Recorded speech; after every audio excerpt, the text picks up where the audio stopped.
Voltou! Estamos ao vivo. É porque eu estava conversando com o Genildo aqui, pessoal, estou dando risada e estava conversando com o Genildo. Genildo, depois nós vamos falar das nossas aventuras como candidatos a vereador. Eu e você. Né? Ele disse que perdeu por 6. Não sei que era por 6 votos, não, porque os 6 ficaram na frente dele. Mais de 6. A gente vai falar histórias aqui imprescindíveis, viu?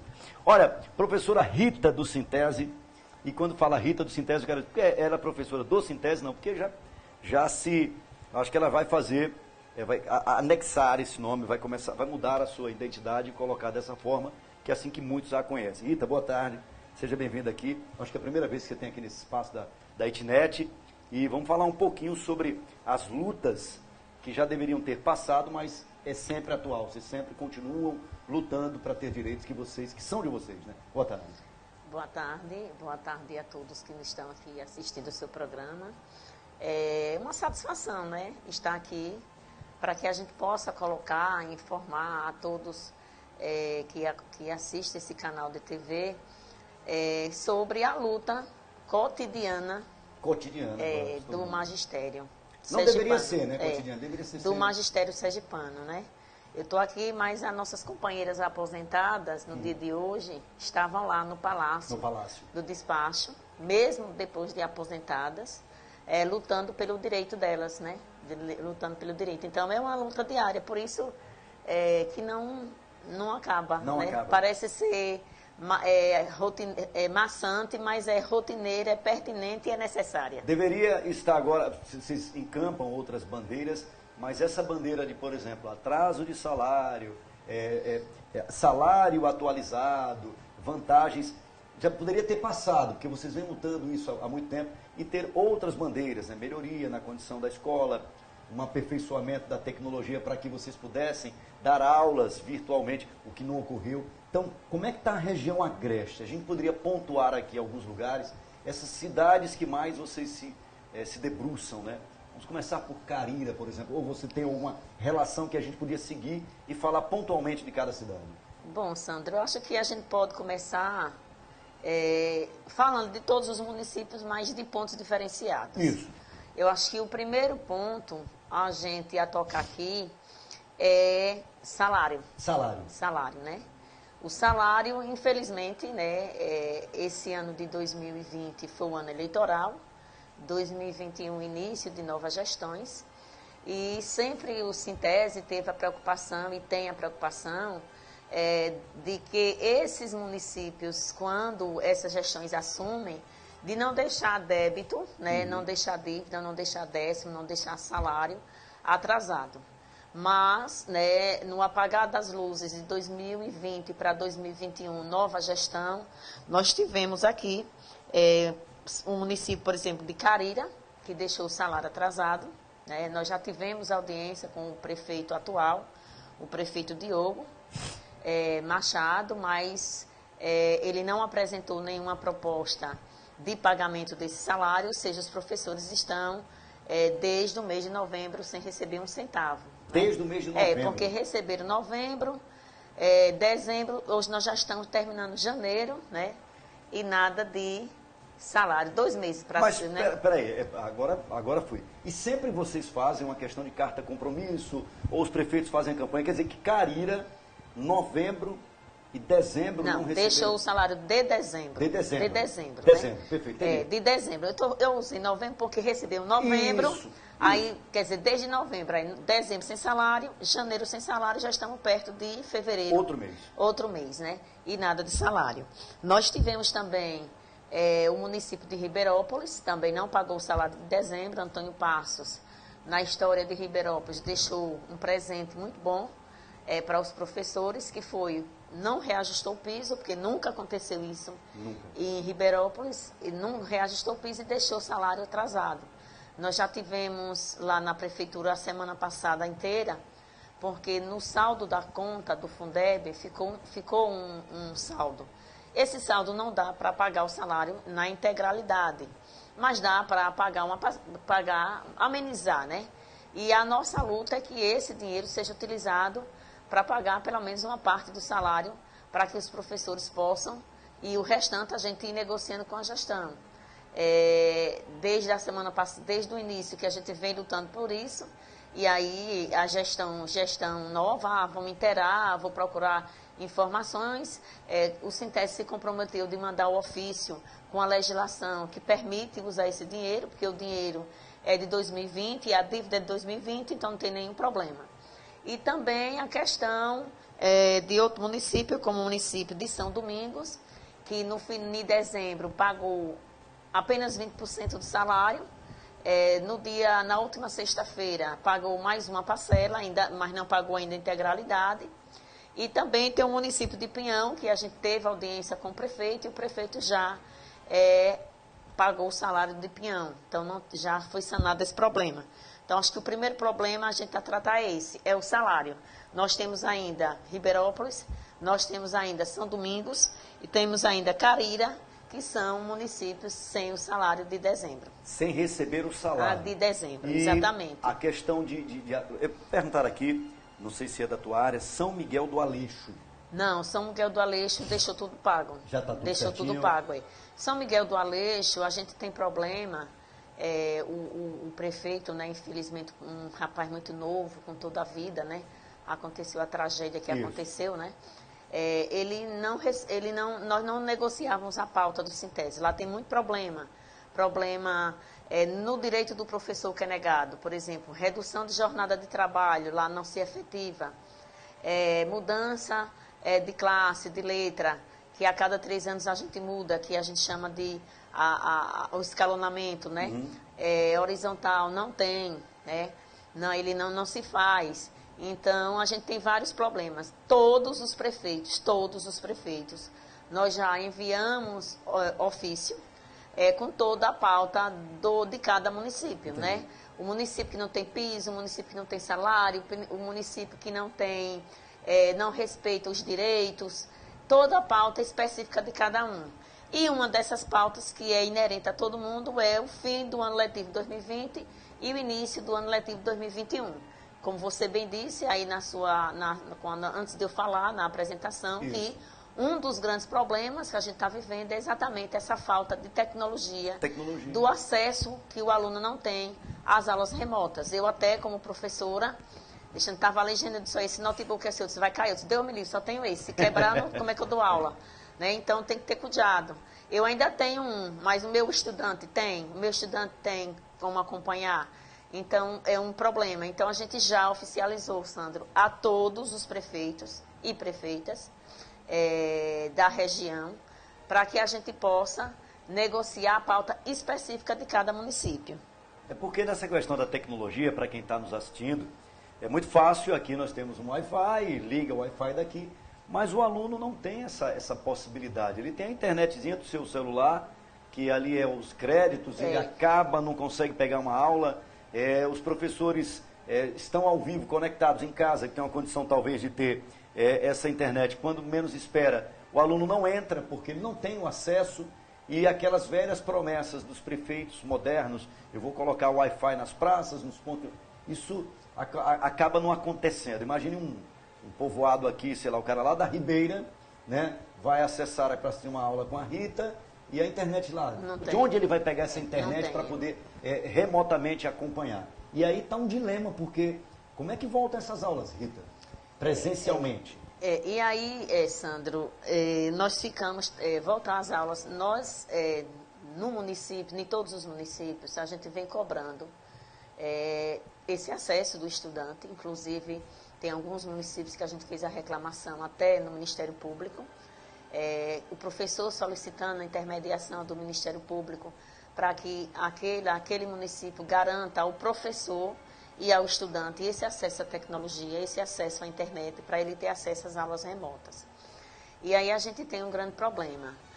2020, né, a maioria dos municípios estão seguindo a mesma situação da rede estadual, que é encerrar o ano letivo de qualquer forma, de qualquer jeito, mesmo que o aluno não tenha acesso. Eu sou professora tanto da rede municipal de ensino de Itabaiana, como da rede estadual.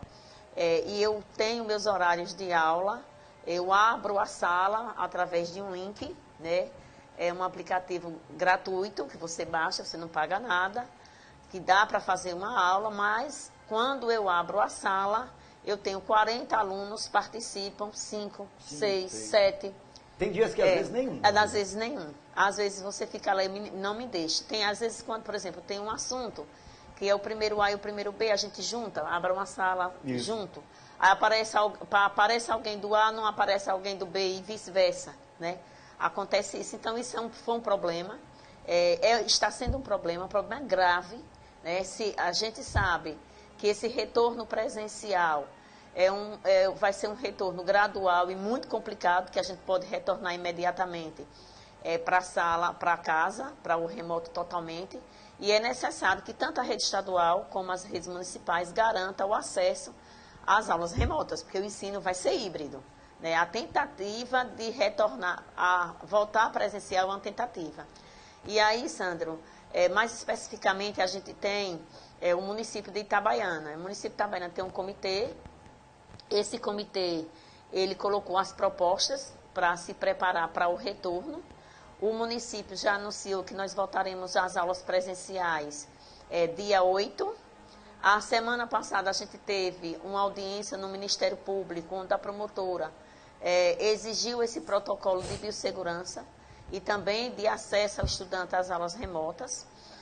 Nós fizemos uma assembleia com os professores, o debate foi muito bom na assembleia, e aí eu aproveito para externar o convite a todos, né, a todos que estão me ouvindo, não só ao professor, mas ao professor, ao promotor, ao estudante, ao pai do estudante.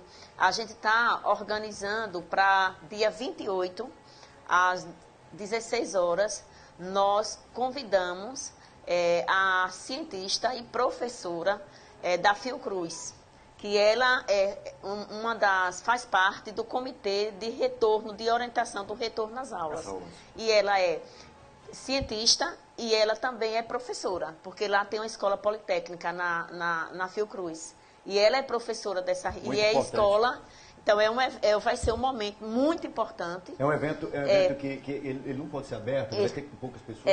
A gente vai disponibilizar o link para todos os municípios. Isso, perfeito. Vamos disponibilizar o link também para alguns promotores que eu tenho contato, porque assim, a gente tem promotor que conversa, que pede orientação.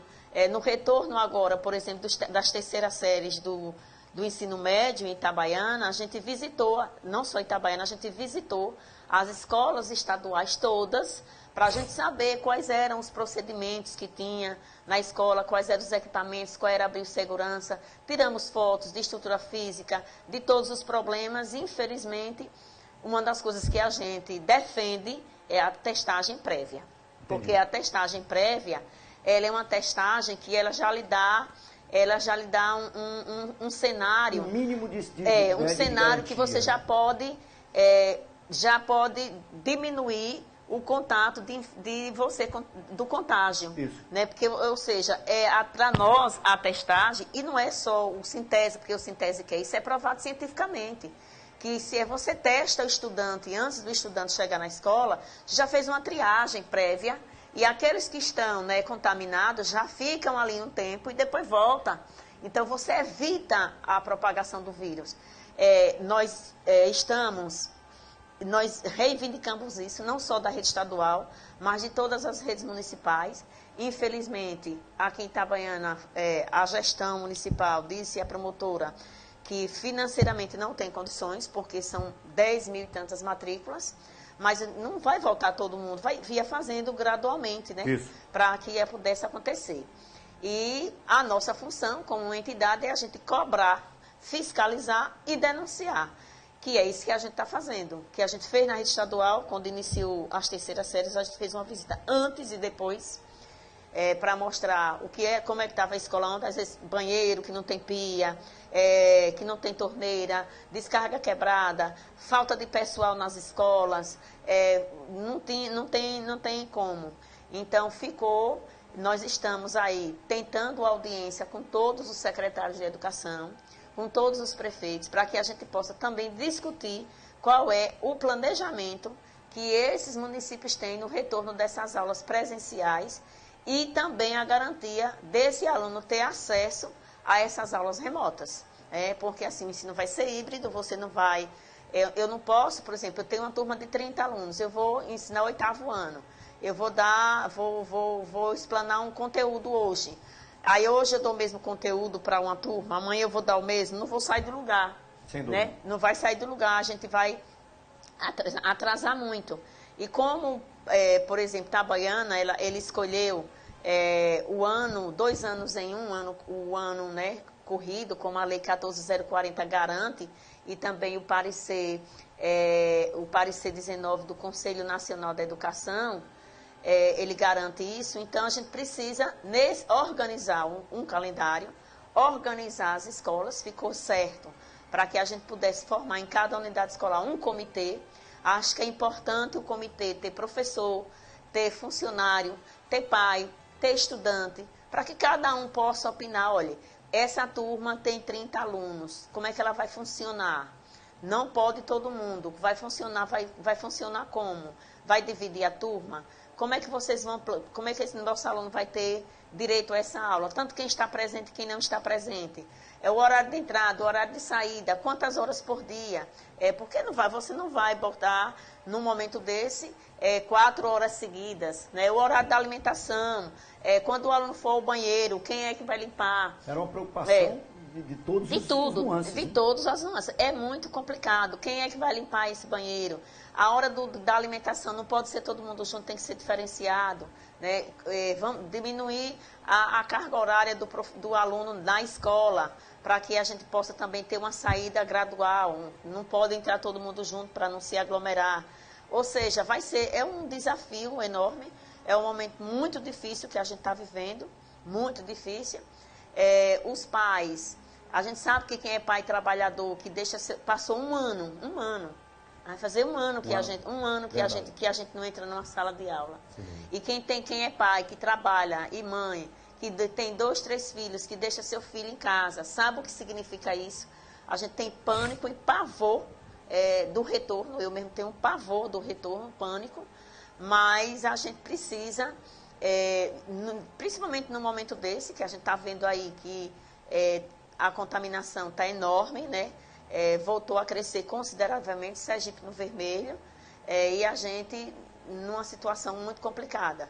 Então, a gente vai ter esse encontro no dia 28, às 16 horas, para que a gente possa ter orientações de Ana Maria, que é a cientista da Fiocruz, que foi uma das organizadoras de todo o protocolo de retorno às aulas presenciais, baseado todo na biossegurança, para que a gente possa aprender a acumular, a gente possa levar para as nossas escolas essas orientações e a gente evite essa contaminação em massa. Na minha cabeça, eu tenho pânico, morro de medo, porque assim a gente pode acontecer uma coisa mais grave ainda do que a gente está vivendo, e é um desafio que tem que ser enfrentado. E após esse encontro com a Ana Maria, a gente vai fazer uma assembleia com os municípios, principalmente o município de Itabaiana, que o professor pediu, solicitou, né? A gente acertou na última assembleia, para depois a gente ouvir a cientista, né? Ler o documento, ela disponibilizou a cartilha, né? A cartilha já está na segunda versão, que ela disse que já na primeira versão era uma situação, hoje já é outra, para que a gente possa ter esse conhecimento prévio e ela possa passar para a gente. Agora, há poucos instantes, pela manhã, vocês tiveram um ato em Aracaju e várias cruzes foram colocadas na porta do palácio onde o governo se instala, né? E como é que é para um aposentado, né, que já não ganha o que deveria ganhar, né? Porque ele perde algumas vantagens, enfim. E aí tem essa dedução de 14% a essa altura, depois de tanto ter contribuído. Acho que você encontra no seu dia a dia senhoras e senhores que ficam desesperados, né? Porque ele já está aposentado, normalmente, nem sempre, porque às vezes a gente acha que a vida do vizinho é melhor do que a nossa, né? Mas nem sempre ele está numa situação bacana, não externa a sua dificuldade em casa. Como é que é isso para vocês do Sintese, Rita? Olha, Sandro, se existe uma coisa cruel, perversa, foi essa que o governador Belivaldo fez com os aposentados. Além de ser perversa e cruel e desumana, ela é ilegal, ela é imoral. Porque agora em janeiro, os professores aposentados, eles sentiram de fato o que é perder 14% do seu salário. Porque o que foi que ocorreu? Quando a reforma da Previdência ela foi colocada, ela foi aprovada lá em novembro de 2019, né? O desconto só passaria a acontecer, acho que foi no mês de abril. No mês de abril. E o que foi de abril de 2020? O que foi que o governador Belivaldo Chagas fez? Para que o aposentado não sentisse a perda dos 14%, ele parcelou o 13º. Ele descontava, mas ele parcelou o 13º e a parcela do 13º ia para o salário do professor. Ou seja, aquilo que foi descontado meu de professor foi recompensado naquele parcelamento. E aí seguiu, né? Seguiu. Quando terminou de pagar o parcelamento, que foi em dezembro, que agora tem o que em janeiro veio o salário seco, sem parcelamento e os 14%, foi um desespero geral. Um desespero geral para os professores e professoras aposentadas, professoras que perderam 600, 500, 400, 700 reais. Numa situação dessa, a gente passar mais de 5 anos sem um reajuste, sem porque nada. já está passando sem reajuste, já está passando no limite, e aí você imagine que você tem R$1.000 para pagar, vem 140 menos. Sandra, eu fazendo a conta, veja, por exemplo, antes da pandemia, eu pagava de energia elétrica, eu pagava R$56. Isso. Hoje eu pago quase R$150. Quer dizer, triplicou a energia para mim. Isso. Triplicou. E você tem o que a mais? Nada. Eu não tenho nada a mais. Tudo que eu tinha antes, eu tenho agora. Quer dizer, você imagine a inflação, o custo das coisas, e você, ao invés de você ganhar, você perder. E por que esse ato aconteceu hoje, Sandra? Porque a gente solicita a revogação dos 14%. Né? A revogação era 11%, aumentou, chegava até 11%, agora 14%. Qual é o problema? Existe na Constituição Federal um teto. Perfeito. Um teto. E a partir de, se você ganhar até aquele teto, acho que é 6 mil e pouco. Você ganhar até aquele teto, você não paga INSS. Isso. Você não paga Previdência. Isso. Você é isento. E o Estado de Sergipe cobra de todo mundo o teto para o Estado de Sergipe. É o salário mínimo. Como é que o governador só não desconta? Do salário mínimo. Não, é o salário mínimo. Quer dizer, se você tem um teto, aí você paga, se você passou do teto, você paga para cima do que passou. Perfeito. Do que passou. E agora não. Agora você paga, ele tira o salário mínimo e o que passa ele aplica os 14%. Ou seja, ele não respeita nem o teto nacional. Isso é muito grave. Eles colocaram aqui, né, depois da matéria exibida, eles ganham em nota. Né? Sim. Vai para o diálogo. A Superintendência de Comunicação do Governo de Sergipe, agora a Superintendência, né?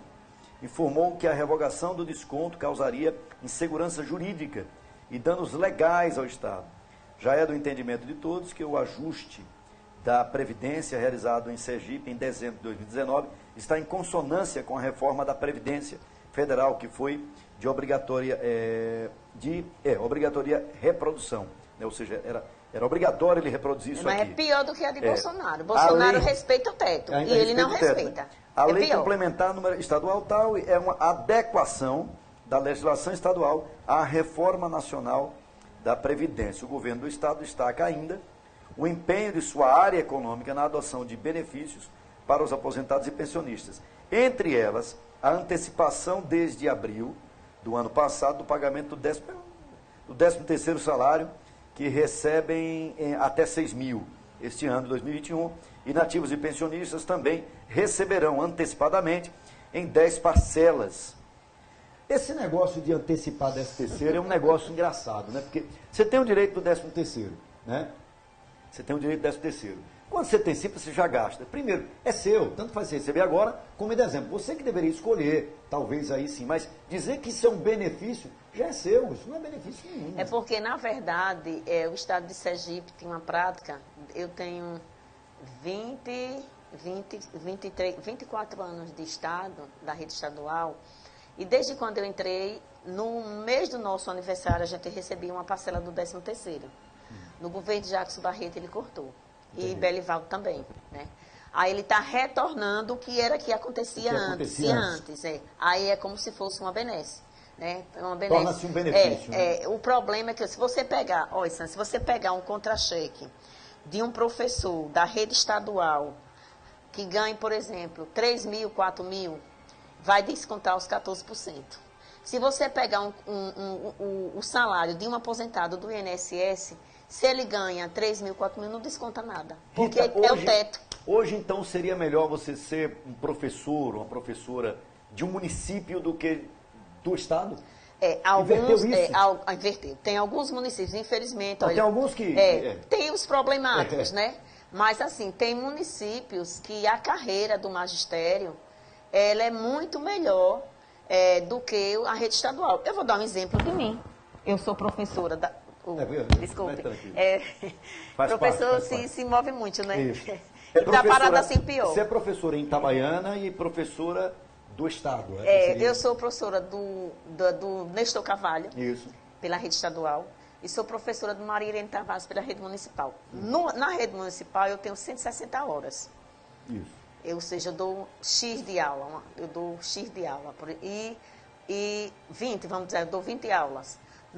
O professor de 200 horas dá 25. Então, no estado eu tenho 25. E no município eu dou 20. Como eu tenho redução nos dois, por tempo de serviço, isso vai diminuindo, vai diminuindo. Mas meu salário do município, em relação, que é 160 horas, e do estado é 200, é quase a mesma coisa. É quase a mesma coisa. Ou seja, para você ganhar o que você ganha... Você tem uma ideia. No município, no estado, você tem que dar 40 horas a mais. Aí eu tenho que aumentar a minha carga horária. Se eu aumentar a minha carga horária, eu vou ganhar muito mais do que o estado, que com 200 horas. A telespectadora aqui manda um abraço, é que eu não vou identificar, porque é aquela história, lamentavelmente, não deveria ser assim, os homens públicos, às vezes eu falo político, e eu quero aqui deixar bem claro, pessoal, nós precisamos dos políticos. Precisa. Né? Essa história de dizer, não, os políticos não valem, não, pelo contrário, em várias profissões tem quem não vale nada. Então você tem que entender, cidadão, e a gente fala muito para a internet isso, a gente precisa absorver essa ideia de que o homem público ele é importante, desde que ele faça o que tem que ser feito, a coisa certa. Então, vamos tirar essa nossa ideia, dizer que político não vale nada, não. E existe, Sandra, estudiosos da política, né, cientistas, que explicam por que se coloca na cabeça do povo que político não vale nada, que político é ladrão. Isso tem uma objetividade. Isso tem uma objetividade. Só que o povo não compreende, o povo não sabe. Aí o povo vai pela tábula rasa. Né? Mas existe teoria política que explica cientificamente porque tem que colocar na cabeça das pessoas que todo político não presta. Justamente. Isso tem objetividade. Eu vi uma matéria, meu filho me mandou uma matéria para mim, ele é professor de História, é professor aqui de História, mas ele é membro da Polícia Militar do Estado de Sergipe, ele se formou como professor, ele está estudando bastante agora, e me mandou um vídeo bem antigo do professor Enéas Carneiro, já falecido, e na época que ele disputou, inclusive, com o Leonel Brizola e tal. E ele estava circulado de vários jornalistas e foi um bombardeio. Bombardeio mesmo, aquela coisa que a imprensa também fez ao longo do tempo, sempre jogar isso na mente da gente, que político não vale nada, e jogaram. Mas o Enéas deu uma aula mesmo assim, sabe? Inclusive um dos repórteres perguntou a ele rapidamente assim, o senhor fala com muita qualificação, o senhor não acha que está acima da sociedade brasileira? Eu falo que eu estudei, então eu tenho que oferecer ao meu público, né, uma linguagem, e eles estão compreendendo. Quem não está compreendendo é o senhor. E o cara era um escritor. Então o que eu quero dizer é o seguinte, você que está em casa assistindo a gente, pelo amor de Deus, olha, em todo canto existe mal conduta. Em todo canto. Professor, padre, pastor, radialista, locutor, enfim. E político também. Mãe, pai, né? Tem mãe que mata filho, pai que mata, enfim.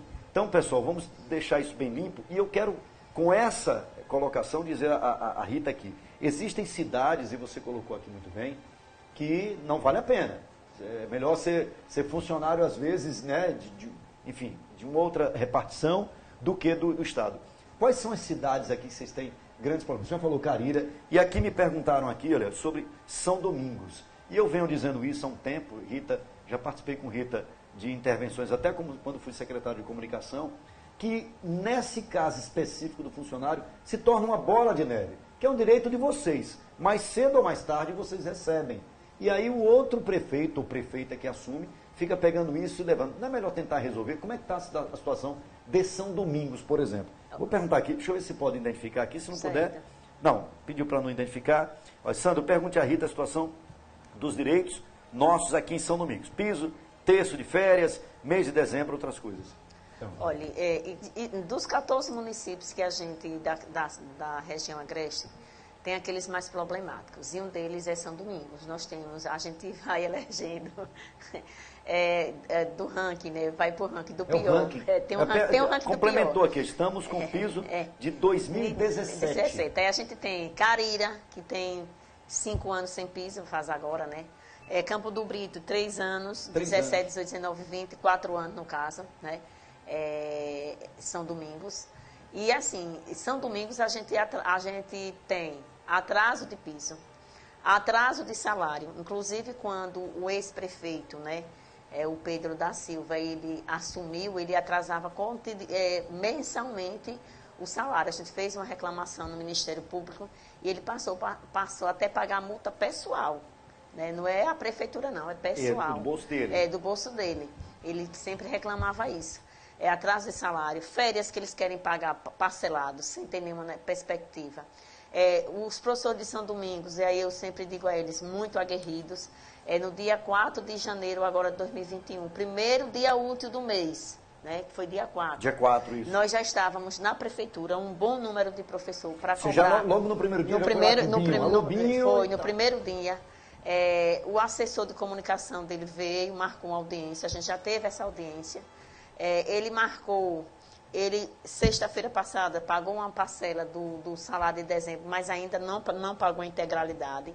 A gente quer que pague que tenha um planejamento de como vai pagar esse salário de dezembro, que a gente não pode deixar que esses prefeitos peguem o salário de dezembro, porque foi da outra gestão. Sim, mas a gestão ela é impessoal. Quando você pega, faz muito isso, né? Quando você pega, você tem que enfrentar também os problemas e resolver os problemas, isso. E não empurrar os problemas para debaixo do tapete, né? Tem que enfrentar e resolver. E um deles o que a gente quer é exatamente um cronograma de como vai pagar o restante do salário. Ainda isso, tem o piso, tem os problemas de férias, que eles gostam de parcelar férias. Segundo eles, na nota aqui de sexta-feira, quando eles pagaram uma parcela de dezembro, que esse mês vem o salário e vem as férias. E vem as férias. Então, a gente tem aí vários problemas. Amanhã a gente tem reunião com o secretário de Educação para a gente resolver problemas pedagógicos administrativos e também vamos dar uma passadinha na prefeitura para cobrar também esses débitos que o município tem para com o magistério de São Domingos. Campo do Brito é atualização de piso? 2 pisos atrasados. 2 pisos? 2 pisos e um passivo trabalhista enorme. Um retroativo enorme, muito grande. Muito grande, porque assim, são muitos anos, né? 2016, Léo não atualizou o piso. Marcel assumiu em 2017, atualizou o piso de 2016, mas também foi assim, dividido. E demora, né? Demorado. E de lá para cá, o prefeito Marcel, ele só reajusta piso depois do meio do ano, assim mesmo, de um ano anterior. Aí acaba ficando que aquele... já fica, ele mesmo acumula, né? A gente vem dizendo, prefeito, vamos evitar isso, porque isso vai criar um passivo muito grande. E agora, em 2021, tem dois pisos, nós já solicitamos audiência, não tivemos retorno ainda. Já terminou janeiro, praticamente, vamos chamar todos os municípios que tem piso atrasado, que a gente mandou ofício, não foi recebido, para a gente dar encaminhamentos de luta nesses municípios. Vou fazer uma pergunta aqui, ela não é política, Rita não é política, apesar de fazer a boa política, essa é a política, e você falou de 2 prefeituras aí, Macambira. Macambira. Era um professor. Era. Também deixou o piso em 2020. Também deixou. Eu pergunto isso, deixou pessoal. Deixou o piso em 2020, teve aquele problema todo, que ele colocou o projeto já no final dos trabalhos do Legislativo, da Câmara. Os vereadores não votaram, porque já estava no apagar das luzes das últimas sessões, e ficou aquela bola de neve, e aí não reajustou. Nós também já solicitamos audiência ao prefeito atual. Me diga uma coisa, era o que eu queria perguntar aqui. Algumas dessas prefeituras, exemplo de São Domingos, Campo do Brito, os prefeitos foram reconduzidos ao cargo. Claro que essa não é a deficiência geral, não é isso que vai tirar o mandato de um ou outro. Mas o magistério também abraçou essa causa. A gente via em algumas redes sociais o professor do município também abraçando. Ele preferiu também continuar, porque até ele está recebendo em dia, ele está recebendo normal, mas a questão do piso, tudo defasado, isso não foi um gargalo, vamos dizer assim, para dar algum problema na administração, não, na reeleição, por exemplo, de Binho. Binho não foi reeleito, mas ele foi conduzido porque mesmo grupo o Pedrinho... Uma extensão, do mesmo uma grupo. Uma extensão do mesmo grupo. O Campo do Brito, Marcel se reelegeu. Macambira, no caso, houve assim, uma resposta da população, uma interrupção e uma decepção, até porque o Luciano, por ser professor, deveria ter deixado tudo tinino, né? Né? Verdade. Na verdade, Sandro, uma das coisas que a gente tem dificuldade é de debater política com o magistério, né? Primeiro porque eles são independentes, eles são cidadãos, eles têm direito de ter seu partido político, de ter. Eu não alimento nem corroboro em nenhum espaço dizer que o professor, porque o professor estava na campanha de X, porque o professor estava na campanha de Y. Não, é direito dele. Direito dele, como qualquer pessoa é. Então, não é porque eu sou professora que eu tenho que ser um ser extraordinário ou extraplanetário, não. Isso. Eu sou um cidadão brasileiro, eu sou uma cidadã brasileira, sou itabaianense, tenho os mesmos hábitos e costumes do itabaianense, tenho minha identidade cultural, e uma delas é a identidade cultural política que a gente foi criado. Isso, para a gente romper isso, é muito difícil. Sim. É muito complicado. Então, a gente tem municípios e a gente já vê, e a gente nas nossas formações, quando a gente faz política, faz formação política, e tem que fazer. Porque para fazer a formação política, você tem que entender qual é o canal daquele que vai exercer um cargo público, que vai lhe representar. Significa isso na sua vida. Sem dúvida. Significa na vida do estudante, significa na vida das estruturas da escola, da alimentação, de um transporte.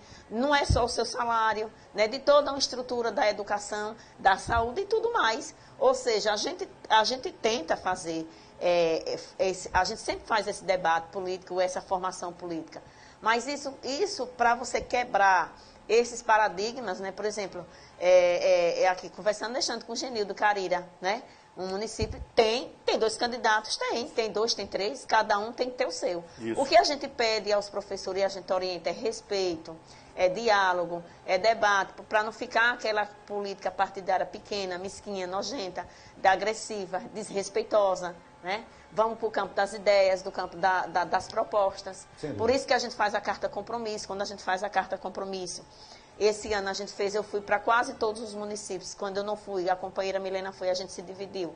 A gente não fez aglomeração de professor. A gente pediu, já mandou no ofício todas as situações, tanto pela contaminação do Covid, como também para evitar essa coisa de política partidária, né? A gente faz essa formação. Mas, infelizmente, tem municípios que há continuidade, há rompimento. Às vezes o rompimento não é bom, é pior do que a continuidade, ou vice-versa. É a escolha do momento. A gente tem que saber trabalhar dentro da realidade que a gente tem. Se o gestor é assim, a gente tem que trabalhar. Perfeito. Claro que tem gestores e gestores que dão oportunidade de conversa, de diálogo, de construção. Uma professora aqui perguntou se está confirmado o início das aulas para o dia 8. O município assumiu, o município de Itabaiana. Eu ia perguntar isso, o município de Itabaiana, tanto o prefeito como a secretária, nós estamos preparados o ano para começar em 8 de fevereiro. como eu disse, fizemos uma assembleia, na assembleia houve debate se nós vamos voltar ou não, mas aí não foi deliberado. Nós organizamos essa formação, que vai ser, vou repetir novamente, quinta-feira, dia 28, às 16 horas, pelo Zoom. Quem tivesse o aplicativo aí no seu notebook, no seu celular, baixe. Nós vamos disponibilizar um link para que Ana Maria, que ela é cientista, é professora da Fiocruz, ela possa... Será que ela não poderia vir para cá no programa também, não, nesse dia? Será que era possível? Não, online, online. Ela vai ser online. Ela é Então, online, ela é em São Paulo. Entendi, não, ela está em São Paulo, é online. Perfeito. Então vamos pegar algumas coisas para a gente online. Jogar no programa da sexta aqui. E aí ela vai explicar todo o protocolo de segurança, da biossegurança, do retorno às aulas, para que a gente possa debater. E posteriormente a gente chama uma assembleia com Itabaiana para a gente discutir, porque houve lá um debate de alguns professores se volta ou não volta. Então não é o Sintese que diz se o professor vai voltar, é a categoria que tem que sentir se vai iniciar. Dia 8 ou não. Seguramente, né? ou não. Seguramente ou não. Me diga uma coisa, Itabaiana, para a gente pontuar aqui no finalzinho da entrevista, como é que está a situação do magistério em Itabaiana? Está tudo bacana? O que precisa melhorar? Nós já tivemos audiência com o prefeito Adailton a semana passada. Nós discutimos a questão... O Pires, ele disse aqui numa entrevista, acho que já vai mandar esse mês, né, parece? A gente, na verdade, é porque não existe ainda a definição do percentual de piso. Isso. Infelizmente, a gente está com um governo federal não saiu ainda, né? Para a educação é um desserviço, né? Um desserviço em todo, você viu o fracasso do Enem, né? Isso, 53%. O fracasso do Enem, né? Ou seja, fez uma enquete com os estudantes pediram para fazer em maio, eles fizeram em janeiro, numa situação dessa, e o estudante não foi fazer. Uma negação. Na história do Enem nunca aconteceu isso. Perfeito. Isso. Nunca, né? Aliás, ao contrário, que era que a gente via no jornal nos outros dias. Não, né? Era o povo desesperado que esqueceu o documento. Era o povo, né? Era dentro e cá mão fora, que a família foi apanhar o documento. Ano, quem foi fazer deu sorte, porque vai sobrar vaga. Tá se vendo? Se o cara não zerar a prova, vai sobrar vaga. Né? Depende, mas porque assim, tem muito. Mas depende, porque isso. Também tem a situação das universidades, que é a redução dos cursos, né? Depende muito. Então aqui em Itabaiana vocês estão visualizando a questão do piso? A gente já está atualizada. Pagou esse mês agora, semana passada, as férias e o salário. Eu já disse ao prefeito que mesmo que a gente não tenha reajuste de piso, a gente precisa recuperar a nossa carreira, que nós temos o plano municipal da educação, que ele prevê a recuperação da nossa regência, dos nossos escalonamentos, e a gente precisa tirar do papel. E aí já ficou uma audiência marcada para o dia 1º com a Secretaria da Educação para tratar desses comitês, dessas organizações nas escolas, porque dia 1º a gente volta para a escola só para planejamento. Entendi. Uma semana de planejamento. E depois, no dia 8, retorna com as aulas. Aí esse comitê, que vai ser formado nas escolas, vai se reunir nesses dias até a partir do dia 1º, para organizar o retorno da escola, das aulas. E aí, eu acho importante, dentro de cada escola, como eu disse, ter participação de professor, de estudante, de pais, para que a gente possa tomar uma decisão equilibrada e que a gente não possa fazer com que essa situação da contaminação do vírus ela se propague e tenha mais matança. Douglas perguntou aqui, tem que usar máscara também. O afastamento, você vê, eu estou aqui distante. Eu estou com um álcool. Quando eu cheguei, eu fiquei de máscara lá. Não, ele perguntou, está aqui na sala de aula. Se o aluno for, vai todo mundo tem todo mundo de máscara. Olha a distância tem da que gente ter aqui. Tem que ter álcool em gel, tem que ter distanciamento. Tem todas umas regras, tem todas as regras. Por exemplo, quantos alunos cabem numa sala? Depende do tamanho da sala. Tem que manter a distância rigorosa de um para o outro. Vamos imaginar que a sala coubesse 40, vai reduzir pela metade, isso, 20, para que as outras... vai ter um rodízio, vai ter que ter rodízio. Por isso que precisa ter esse comitê para que possa organizar. Uma dica que eu dou aqui para os prefeitos da região, já falei isso até no rádio uma certa feita, eu fui numa live. Poxa, quanto é uma média de internet? Uma internet bacana, você fala aqui com a Ednet, mas né? Vamos supor que seja R$100, né? Você colocar um Wi-Fi em um determinado ponto e as senhas dá somente para os alunos. Vamos imaginar que lá no centro da Cajaíba, ou próximo, tem que se estudar alguma forma para que o aluno acesso. Possa ter acesso. Se não tiver... Ah, é caro. Mas cadê o estudo? É caro como? Qual foi o estudo que foi feito?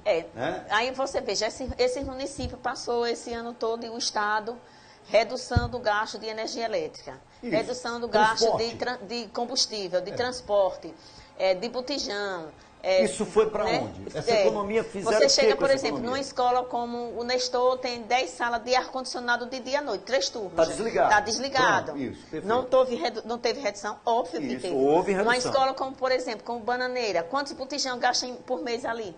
Sem alimentação, gastou quantos? Esse dinheiro deixou de vir? Deixou de vir? Não deixou. O combustível, que você usa o dinheiro para botar o combustível. Funcionários. Como é que você vai, como é que, né? Agora, também ficou certo, né?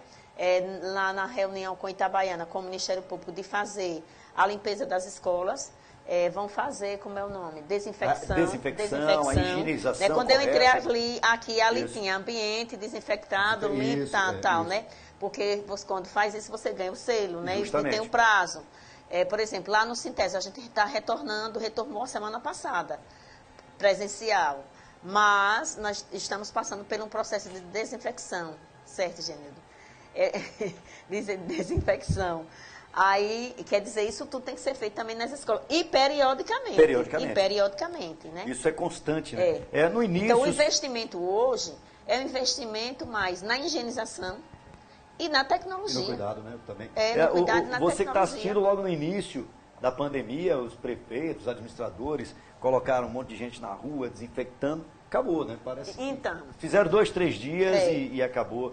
O pessoal está usando aquelas academias ao ar livre. Aí coloca a mão, aí tal, vai. Tem que ter. Eu estou só nos meus pedais mesmo. Olha, lá quando teve a pandemia na rua que eu moro mesmo, passou um rapaz com desinfectando as frentes das casas. Passou não sei quantas vezes. Né? E a gente tem o momento de retomar, porque momento na volta às aulas é possível que a quantidade de pessoas... Possível não, com certeza, a quantidade de pessoas nas ruas serão maior. Bem maior. Bem maior. Mesmo com o rodízio de estudante, aí você imagina. E o jovem, para segurar essa máscara na cara... Você, mãe, né? Você tem 3 filhos. Um vai entrar 7 horas. Aí o outro vai entrar 8 horas. Você vai ter que levar seu filho, né? O transporte escolar, que foi uma das maiores preocupações. Promotora, como é que vai ser esse transporte? Não só de professor... E a chegada em casa, Rita, porque a roupa, o correto é você ir pelo fundo da casa... Nem só o professor, como o estudante. Você vai botar 15 professores numa van para ir para Cajaíba, Rio das Pedras... E aí? Ribeira... Como é que vai ficar? Isso tudo tem que ser pensado. Tem muita coisa para vocês se debruçarem. Pessoal, vê que a entrevista rendeu. Rende, porque, na verdade... muitos assuntos importantes para que vocês compartilhem aí. Rita, queria te agradecer imensamente o teu espaço na agenda aí. Eu sei que a luta de vocês é constante, corriqueira, né? Faz parte da rotina, vamos dizer assim, né? E já coloquei ali as matérias, mas elas tá aí no site da Itnet. Mas eu só queria, antes da Rita sair aqui, passar essa informação. Tem uma matéria que nós destacamos aqui sobre um golpe, e eu vi a matéria ontem. Então você que está em casa, o cidadão bate na tua porta. A matéria está aí no portal da Itnet. Eu só vou fazer um adendo aqui, que ele pega, tem até a foto aí, né, da matéria sobre o golpe dos celulares. Celulares não, do cartão. Olha, os marginais lá passando sufoco em São Paulo vieram para cá, aí bate na porta do Genildo, e ele pega o cartão, olha, seu cartão manda uma mensagem, foi clonado. Ele quebra o cartão na frente do cidadão, o cidadão inesperadamente entrega o cartão, aí aquela parte do chip ele leva com ele. E ali ele tem todos os dados do cidadão. Então você, pelo amor de Deus, não caia mais nessa. Foram presos em Aracaju, inclusive com um equipamento de DJ, eles que vieram para lá, saíram de São Paulo para cá para ganhar um dinheirinho como DJ, mas aí aplicaram um golpe em várias pessoas, e ele pega o cartão, inutiliza, mas fica com a parte do chip. Manda mensagens. Ninguém está mandando mensagem pelo WhatsApp, não. Olha, o seu cartão foi clonado, eu vou aí com minha equipe, olha que onda. Eu vou na sua casa, Frederico, pegar o seu cartão. Então, presta atenção, essa matéria está no portal da Itnet, achei interessante. Não entregue o seu cartão a ninguém. A ninguém. A gente fica escondendo da mulher em casa ou do filho. Aí chega um cidadão na porta e entrega. Diga aí, o Frederico, se a mulher pedir o cartão, ele separa. Aí os caras batem na porta, pede o cartão, o cara entrega o cartão. Não faça isso, o cartão é seu. Tenha cuidado com esse tipo de senha, de forma alguma.